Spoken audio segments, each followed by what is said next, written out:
Alrighty, so I'm going to do a quick preview looking at these two games that is going to be happening tomorrow to wrap up match week number 25.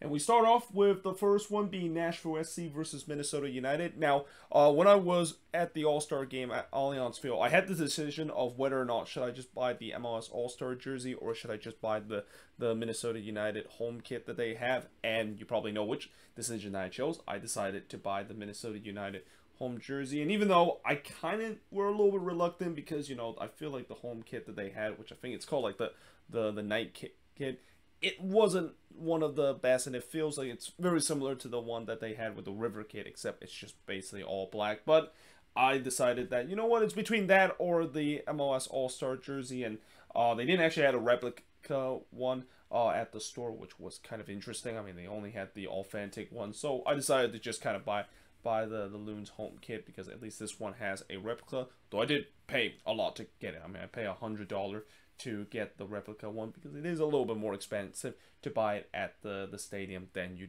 do get it on the league website. But in terms of this game itself, as I said, it's a late start, 9 p.m. Eastern, 6 p.m. Pacific, but the actual kickoff is 8:25 p.m. local time, as this game is going to be on national television and on FS1.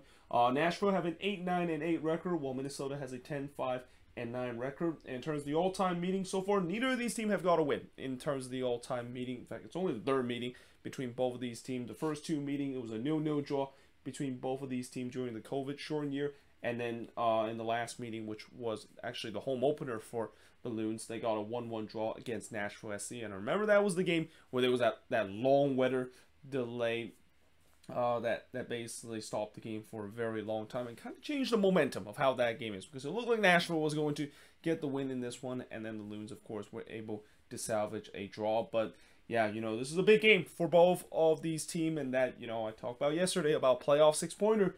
This is exactly one of those one. I mean, you know, this is also a game that, you know, I don't want to say I haven't said a long time that I have confidence about the Loons on the road, even though they've been very good this season on the road. But I feel like this might be one of those, because Nashville has really struggled this season at home, and that we'll see whether or not if that is going to continue in this game. And not to mention, Minnesota is going to at least get some of their best player back. Reynoso, I think, should be back in this game. And I'm also interested to see who's going to be the starting goalkeeper in this game, because is it going to be Dane Sinclair after just a stellar performance in the All-Star game, winning the MVP? Or is it going to be Tyler Miller, because of the fact that before Dane Sinclair had that stellar performance in the All-Star game, he probably had the worst performance, not only in a Minnesota United jersey, but also probably in his career with the amount of howlers that he was giving up against the Colorado Rapids.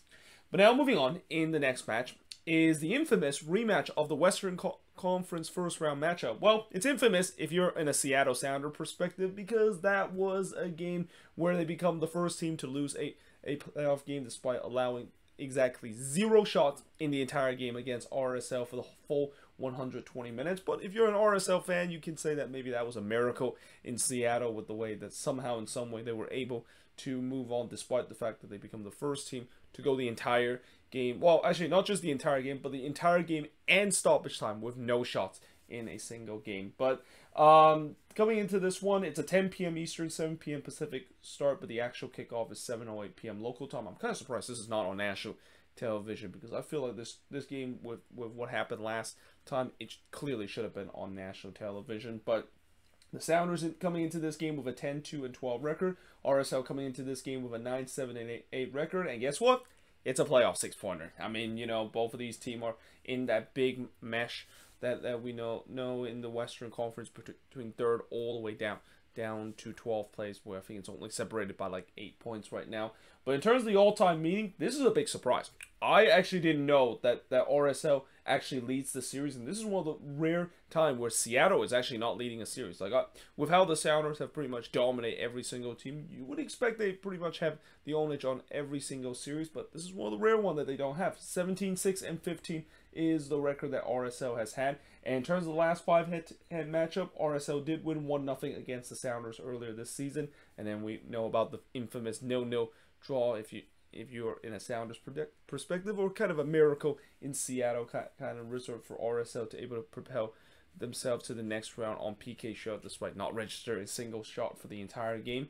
Then they did win 1-0 against Seattle. Before, Seattle did win 2-1 against RSL, and then the Sounders also won 2-1 against RSL. So the last 3 meetings, it's been in favor of RSL, but you know the Sounders would definitely want to have some payback after what happened last time, and especially, you know, the Sounders have been kind of inconsistent lately, and they've started trying to kick off this second half resurgence that they've been waiting to go for a very long time.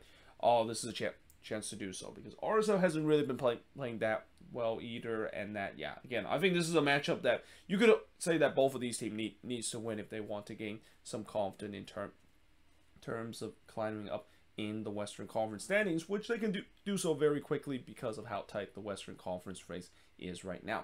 But either way, hope you guys enjoyed this video. If you do, make sure you like, smash the subscribe button. Let me know in the comments below what do you think of both of these games, and make sure you leave your prediction for both of these games too in the comments section. But until then, hope you guys enjoyed this video. If you do, make sure you like, smash the subscribe button, and yeah, I of course will see you guys next time.